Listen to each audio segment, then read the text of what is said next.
We'll go for the eighth sum from the following extracted from the trial balance. Sundry debitors வந்து 50,000, discount வந்து on debitors 2,000, bad debts 3,000.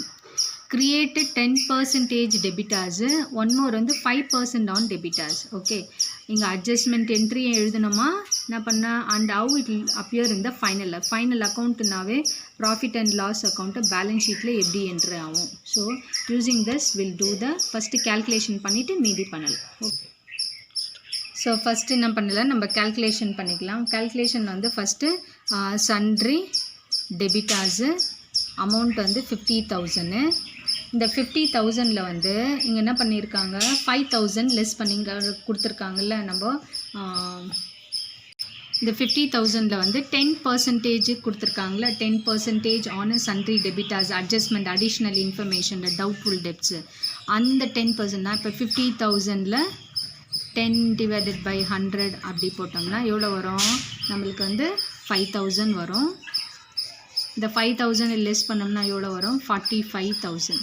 So here a new book page number 311 8th sum, old book volume 2ல page number 180 10th sum. அடுத்தது வந்து 5% additional informationல கொடுத்துருக்காங்கல்ல, 5% provision for doubtful debtsன்னு கொடுத்துருக்காங்கல்ல. அப்போ என்ன பண்ணோம், இது just calculation தான். Okay, 45,000ல் 5 divided by 100 5% இல்லையா, அது 0 கேன்சல் பண்ணோம்னா நம்மளுக்கு எவ்வளோ வரும், 2,250. ஸோ இதை வச்சு தான் நம்ம ப்ராஃபிட் அண்ட் லாஸ் அக்கௌண்ட்டும் பேலன்ஸ் ஷீட்டும் போட போகிறோம். So first they are telling you to prepare the adjustment nothing but a journal entry. First ஒன்று வந்து 2016 மார்ச் தான் அவங்க சொல்லியிருக்காங்க, 31st March date. So will do profit and loss அக்கௌண்ட்டுன்னு சொல்லிட்டு debtor to provision, ஷார்ட்டாக எழுதுகிறேன், provision for doubtful debts. Okay, doubtful debts account. இது எவ்வளோ, 5,000. இது வந்து என்னது 10%ன்னு கொடுத்துருக்குறாங்களா அடிஷ்னல். நம்ம வந்து 50,000ல் நம்ம பண்ணல, 50,000ல் 10% அந்த அமௌண்ட்டு தான் இங்கே எழுதணும். ஓகே, 5,000. அடுத்தது வந்து செகண்டு ஜர்னல் என்ட்ரி வந்து again profit and loss account debtor to provision for discount on debtors. Okay, debtors account எவ்வளோ வந்து, இது வந்து 5%. இப்போ நம்ம 5% இங்கே பண்ணல, 45,000ல் 5% 2,200 அந்த அமௌண்ட்டு தான் இங்கே எழுதணும், 2,250. ஸோ இதுதான் வந்து adjustment journal entry. So will to the profit and loss account. Will to the profit and loss account year end 31st March 2016. Credit side debit side. இப்போ வந்து டெபிட் சைடு வரலாம்.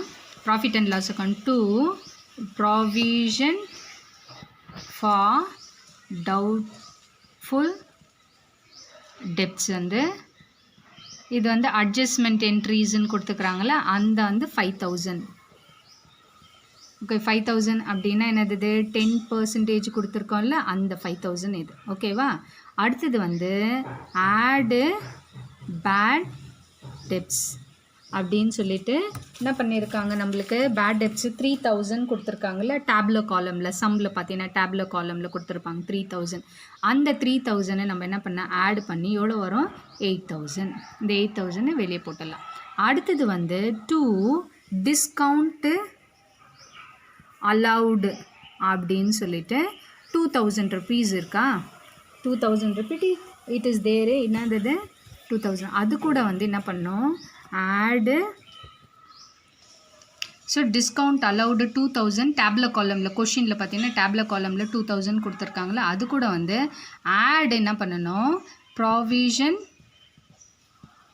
ஃபார் டிஸ்கவுண்ட் அப்படின்னு சொல்லிட்டு நம்ம calculate பண்ணல, அந்த adjustment என்ட்ரியில் 5% calculate பண்ணல, how மச்சு 2,250. அந்த அமௌண்ட்டை வந்து ஆட் பண்ணோம்னா எவ்வளோ வரும் நம்மளுக்கு, 4,250. ஸோ இதை என்ன பண்ணோம், பேலன்ஸ் ஷீட்டில் நம்ம எழுதணும். Balance sheet as on 31st March 2016. இப்போது நம்ம இது வந்து லைபிலிட்டி சைடு, இது வந்து அசெட் சைடு. ஓகே, நம்ம இது பேலன்ஸ் ஷீட்டில் டெபிட் கிரெடிட் சைடு சொல்ல மாட்டோம், லைபிலிட்டி சைடு அசெட் சைடுன்னு சொல்லுவோம். ஓகே, லைபிலிட்டிஸ் எழுதும். ஓகே, இது அசெட்டுன்னு எழுதும். ஸோ இயர் ஃபஸ்ட்டு என்ன பண்ணோம், சன்ட்ரி டெபிட்டாஸ் அமௌண்ட் எவ்வளோ டேப்ல காலமில் கொடுத்துருக்காங்க, 50,000 கொஷினில் கொடுத்துருக்காங்க. அடுத்து எப்போவுமே பேலன்ஸ் ஷீட்டில் பேட் டெப்ஸ் ப்ராவிஷன் எல்லாமே மைனஸ் தான் பண்ணுவோம். பேலன்ஸ் ஷீட்டில் ஆடெல்லாம் ப்ராவிஷன் டவுட்ஃபுல் டெப்ஸ் எல்லாம் டெபிட்டாஸ் கிட்ட பண்ண மாட்டோம், எப்போவுமே லெஸ் தான் பண்ணுவோம். Less provision for doubtful debts. Okay, adjustment entry அந்த 10% அதுதான் வந்து 2 டைம் எழுதணும். ஒன்று ப்ராஃபிட் அண்ட் லாஸ் அக்கௌண்ட்டில் எழுதணும், இன்னொன்று வந்து பேலன்ஸ் ஷீட்டில் எழுதணும். அட்ஜஸ்ட்மெண்ட் என்ட்ரி எப்போவுமே 2 டைம் எழுதணும். அக்கார்டிங் டு இயர் பார்த்தீங்கன்னா final account profit and loss அக்கௌண்ட்லேயோ பேலன்ஸ் ஷீட்லேயும் தான் doubtful debt bad debts entry ஆகும். 10% எவ்வளோ 5,000 நம்ம ஏற்கனவே கண்டுபிடிச்சி வச்சுக்கிறோம். இது லெஸ் பண்ணோம்னா எவ்வளோ வரும், 45,000 வரும். இப்போ அடுத்தது என்ன பண்ணுவோம், less provision for discount on debtors. இது பார்த்தீங்கன்னா அதே அட்ஜஸ்ட்மெண்ட் என்ட்ரியில் 5% கொடுத்துக்கிறாங்க, அந்த அமௌண்ட்டை பண்ணணும். 2,250 மைனஸ் பண்ணோம்னா எவ்வளோ வரும், 42,750. இதுதான் வந்து டெபிட்டாஸில் provision for doubtful debts, provision for டிஸ்கவுண்ட்டோட கேல்குலேஷன். பேலன்ஸ் ஷீட்டில் இதுதான் கேல்குலேஷன்.